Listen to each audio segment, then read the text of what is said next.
Alors, diaporama de séance 3, 1, 4 cinquièmes de 3 heures. D'abord, on va revoir les trois méthodes qui permettent de calculer 4 cinquièmes d'une quantité. 4 cinquièmes d'une quantité, d'abord, comme son nom l'indique, c'est 4 fois 1 cinquième, c'est-à-dire 4 fois la quantité divisée par 5. Ensuite, on peut aussi multiplier la quantité par 4, puis diviser par 5. Et enfin, on peut aussi diviser 4 par 5, puis multiplier le résultat par la quantité. Ces trois méthodes, ce sont les trois méthodes qu'on avait vues à l'occasion du calcul de pourcentage, puisqu'un pourcentage, c'est rien d'autre qu'une fraction de dénominateur 100. Alors ici, certains élèves ont d'abord converti 3 heures en minutes, donc on fait 3 fois 60 minutes, 180 minutes. Ensuite, ils ont divisé 180 par 5 pour faire 36 minutes. Et ensuite, ils ont multiplié 36 minutes par 4 pour trouver 144 minutes. Et ensuite, les 144 minutes, il aurait été bien de les convertir en heures et en minutes. Donc voir que 144 minutes, c'est 120 minutes, donc 2 heures, plus 24 minutes, donc 2 heures 24 minutes. Il y a plein de méthodes pour trouver le résultat qui est ici. Je vais essayer de vous montrer la méthode qui, sur cet exemple-là, me paraît la plus rapide. C'est la deuxième. 4 cinquièmes de 3 heures, si on applique cette méthode-là, c'est la même chose que 4 fois 3, 4 fois la quantité, divisé par 5. Autrement dit, on obtient 12 cinquièmes d'heure, 12 cinquièmes de 1 heure. Qu'est-ce que c'est que 12 cinquièmes? Ça, il faut que ce soit un réflexe pour vous. Quand vous avez une fraction qui a pour dénominateur 5, c'est très facile, en multipliant par 2 en haut et en bas, d'obtenir une fraction décimale qui permet très rapidement d'avoir l'écriture décimale, ici 2,4. Ça veut dire que c'est égal à 2,4 heures. Ça me permet de faire un point. Beaucoup d'élèves écrivent que 2,4 heures, c'est 2 heures plus 4 minutes ou 2 heures plus 40 minutes. C'est totalement faux puisque 4 c'est le chiffre des dixièmes et même si je place un 0 ici, 0 ce sera le chiffre des centièmes. Il y a écrit 2 heures et 40 centièmes d'heure.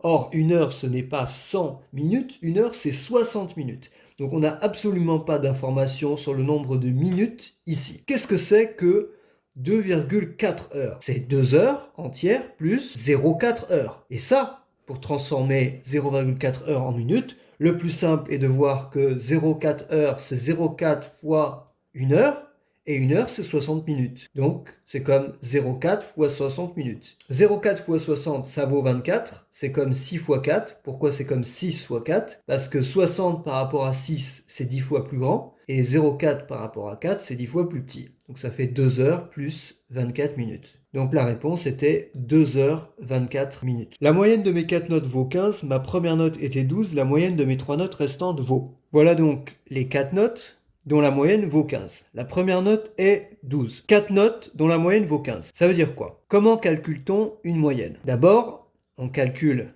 la somme des notes et ensuite on divise le résultat par 4, puisqu'ici c'est une moyenne de 4 notes, et on obtient 15. Donc, si 15 c'est le résultat de la somme des notes divisée par 4, il suffit que je multiplie 15 par 4, 60, et je sais qu'en fait la somme de ces 4 notes vaut 60. Ici j'ai 12, 60 moins 12, 48. Ça veut dire que la somme des 3 notes qui sont là vaut 48. Et maintenant on vous demande la moyenne de ces 3 notes-là. Comment calcule-t-on la moyenne de ces 3 notes? Eh bien en ajoutant ces 3 notes, le résultat vaut 48, puis en divisant par 3. Ça donne 16. La moyenne de ces 3 notes vaut 16. Alors ici, je dessine un rectangle à ses côtés opposés de la même longueur, que je code. Ce rectangle a 6 cm de longueur, et son périmètre, c'est-à-dire la longueur de son contour, vaut 20 cm. Là j'ai 6 cm, donc là j'ai également 6 cm. 6 et 6, 12. Combien reste-t-il pour faire 20 en tout? Il reste 8 cm. Ça veut dire que cette largeur plus cette largeur, ça vaut 8 cm. Ça veut donc dire que chaque largeur vaut 4 cm.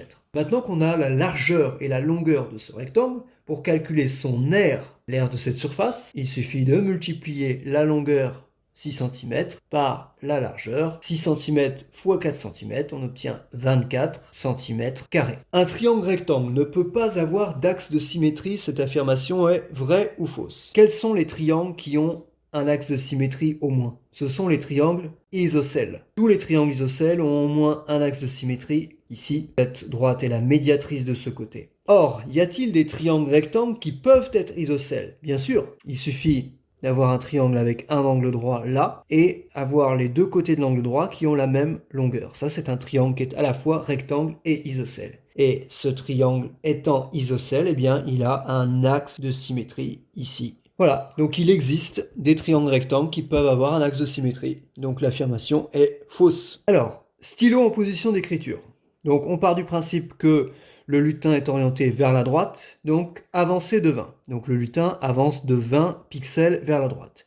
Ensuite, tourner de 120 dans le sens inverse des aiguilles d'une montre. Je rappelle que si le lutin ne tournait pas, il continuerait d'avancer en ligne droite. Là, il va tourner de 120 degrés. Là, j'ai fait tourner de 90. 120, c'est plus grand. 120 degrés, il va tourner de comme ça. C'est-à-dire qu'au lieu d'aller tout droit, il va tourner de 120 degrés vers la gauche. Et il avance de 20. Là, pareil, il est parti pour aller tout droit s'il ne tourne pas. Il tourne de nouveau de 120 degrés. En avançant de 20, il se retrouve ici. Et là, de nouveau, il tourne de 120 degrés. Il se retrouve donc ici, dans la position initiale, avec la même orientation. Là, on vous demande de relever le stylo. Relever le stylo, ça veut dire que quand il va avancer de 20 ensuite, il va avancer sans écrire. Et là, le stylo est de nouveau en position d'écriture. Il avance de 20. Au lieu d'aller tout droit, il tourne de 90 degrés. Il avance de nouveau de 20. Il retourne de 90 degrés, il avance de 20. Il retourne de 90 degrés, il avance de 20. Et il tourne de nouveau de 90 degrés, donc il est de nouveau à ce point-là avec cette orientation. On obtenait donc un triangle équilatéral collé à un carré avec des côtés qui ont tous la même longueur.